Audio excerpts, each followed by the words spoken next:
বহরমপুরকে এক্ষুনি আমি দিল্লি বানিয়ে দেবো পারবো না। তবে একটা জিনিস হচ্ছে আমরা করেছি, যেটা আমাদের কমিটমেন্ট ছিল, যে বহরমপুরে আইনের শাসন থাকবে, যেটা নিয়ে হচ্ছে বিভিন্ন রকম ভাবে বহরমপুরের মানুষকে খাইয়ে দেওয়া হতো যে অধীর চৌধুরী ছাড়া এখানে মেয়েরা নিরাপদ নয়, অধীর চৌধুরী ছাড়া আইনি শাসন নেই। সেটা আমরা দেখিয়ে দিয়েছি 3.5 বছরে।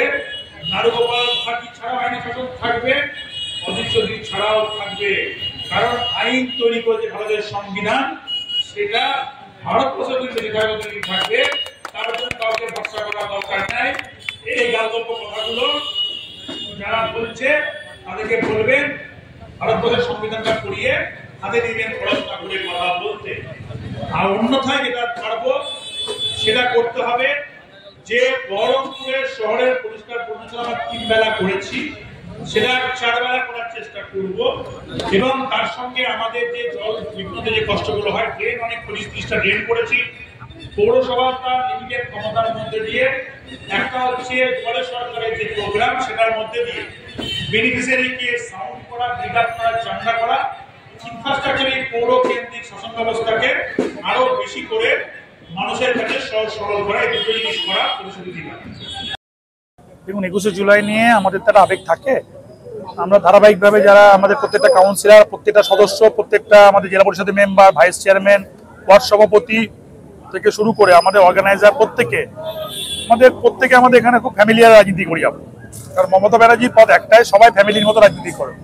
একটা বিরাট আবেগ থাকে। 21শে জুলাইকে নিয়ে আমরা এখানে প্রচুর, মানে প্রায় গোটা বিধানসভা ব্যাপী 20টার উপর পথসভা করছি। আরও অনেক প্রোগ্রাম আছে, মিছিল হয়েছে অলরেডি। 20 নম্বর 18 নম্বর ওয়ার্ডে গোপা আমাদের কাউন্সিলর এবং জয়ন্ত নেতৃত্বে মিছিল হয়েছে। আরও ওয়ার্ডে ওয়ার্ডে অরূপ এবং অরুণের নেতৃত্বে মিছিল হয়েছে। 9 নম্বর 16 নম্বর ওয়ার্ডের আমাদের কাউন্সিলর, ভাইস চেয়ারম্যান, তাদের নেতৃত্বে মিছিল হয়েছে। আরও ওয়ার্ডে ওয়ার্ডে হবে।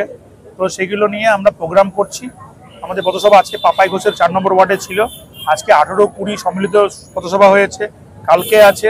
এরকমভাবে প্রচুর পথসভার মধ্যে দিয়ে 21শে জুলাইয়ের যে আমাদের একটা ইতিহাসে সাক্ষী হয়ে থাকার যে উন্মাদনা প্রত্যেকবার থাকে, সেই উন্মাদনাকে আমরা সবসময় মানে উৎসাহ নিয়ে আমরা সেখানে এগিয়ে যাই এবং বহরমপুরের মানুষ আমাদের সঙ্গে পার্টিসিপেট করে।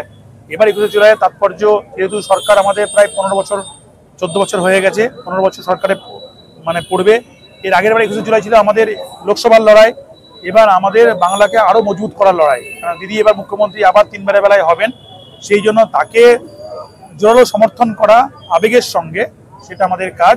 সেই আবেগের সঙ্গে আমরা সামিল হতে যাওয়ার জন্য আমরা গোটা বহরমপুরে পতাকা, ফেস্টুন, ফ্ল্যাগে ছেয়ে ফেলেছি এবং প্রত্যেকটা আমাদের কর্মী সমর্থকদের উৎসাহ আমাদের কি বলবো, আমাদের সমস্ত কিছু বডি ল্যাঙ্গুয়েজ দেখেই বুঝতে পারছেন যে কতটা আমরা মুখিয়ে আছি 21শে জুলাই আমাদের এই উৎসবটাকে পালন করার জন্য।